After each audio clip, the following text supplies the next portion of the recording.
Bang Rizal melihat bahwa kalaupun Indonesia punah bisa bermula dari Papua? Sangat mungkin.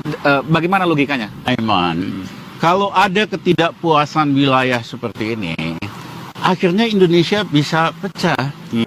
Kita masih upacara, kita masih menyanyikan lagu kebangsaan, kita masih pakai lambang-lambang negara, gambar-gambar pendiri bangsa masih ada di sini.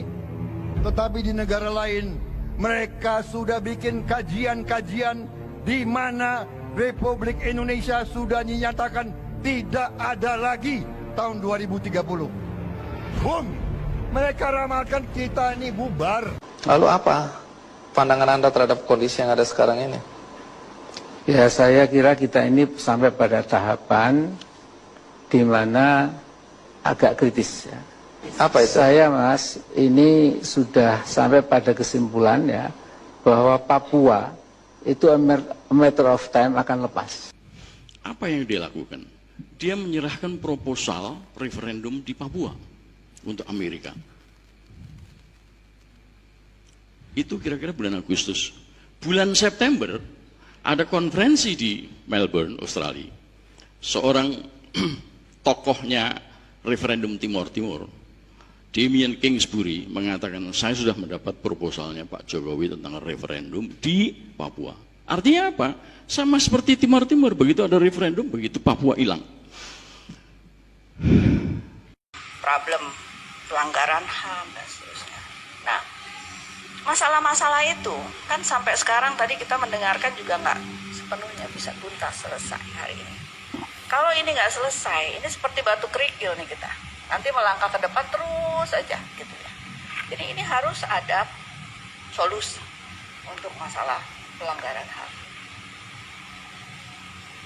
Sebagian teman-teman di Papua sepertinya sudah nggak sabar dengan solusi domestik. Dibawa ini ke ranah internasional. Dulu kalau kita ngomongin soal pelanggaran HAM, soal ini adalah ya kita bicara itu sebagai isu domestik. Itulah sebagai GPK, sebagai OPM dan seterusnya. Tapi hari ini menjadi fenomena global. Di mana-mana orang bicara itu, gitu ya, di Vanuatu, di Pasifik, di Inggris, di Eropa, di Afrika, di Amerika, di Kanada. So, ini kan penting berarti. Dan kita teman-teman di Kemlu benar-benar kewalahan menghadapi ini, begitu.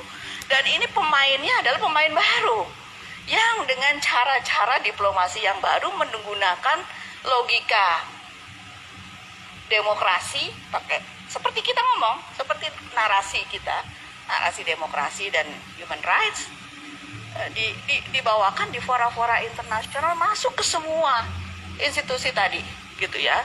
Di Dewan HAM ada, di Indigenous Peoples ada, di MRG ada, di PIF ada. Ini kan, nah ini problems. Ini bagaimana kita mau kita respons, gitu ya. Kan harus dialog, harus dibicara, gitu ya. Supaya kita nanti melangkah ke depannya ini masa lalu itu kan pembelajaran ke depan ini melangkahnya jadi selesai lah itu semuanya. Yang ketiga adalah, saya nggak tahu Mas Welik saya masih punya waktu apa enggak.